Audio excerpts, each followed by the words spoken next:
These are my ingredients to make sweet and sour for the fish. So this is ginger. Ginger came from my garden. Tomatoes. Carrot. Celery.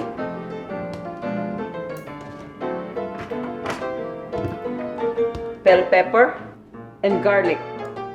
Onion. These are the rest of my ingredients: vinegar, cider vinegar, oil, soy sauce, cornstarch, brown sugar, pepper, and water. Salt if you need it. Otherwise, soy sauce is enough.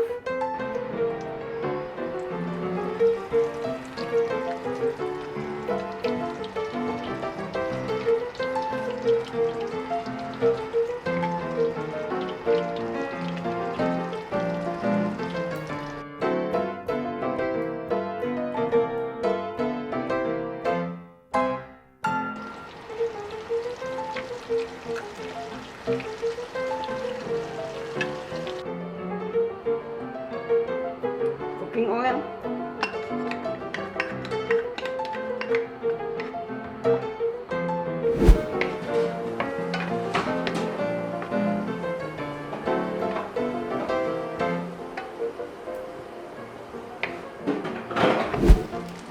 I'm gonna mix the sauce.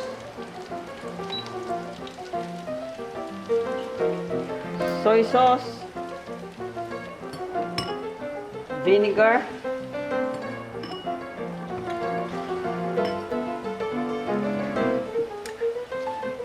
brown sugar,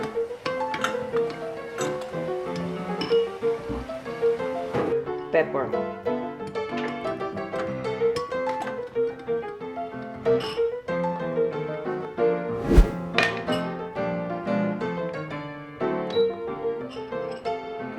For this,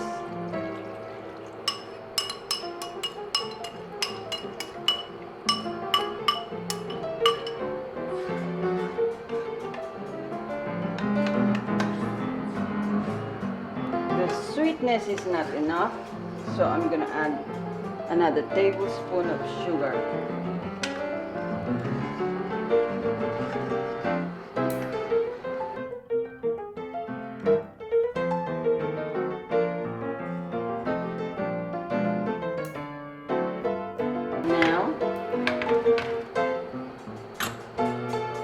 Add the vegetables: carrots, celery, bell pepper,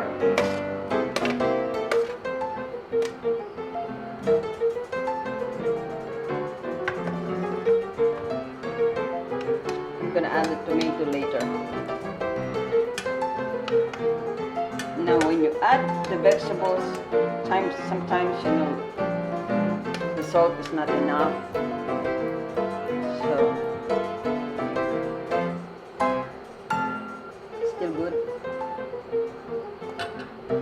Otherwise, if the saltiness of the soy sauce is not enough, I have salt here, but I'm gonna add it later.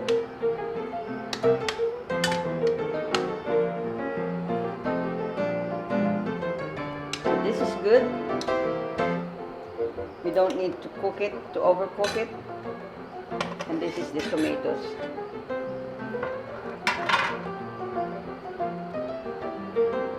The tomatoes is the last one,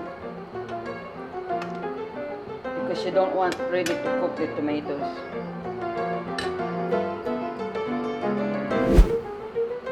I have to thicken this, so this is one tablespoon of cornstarch. Dissolve it in water, just enough.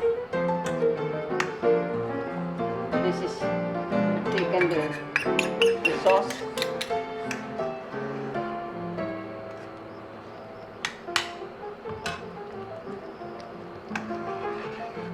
It's done. This is our sweet and sour fish.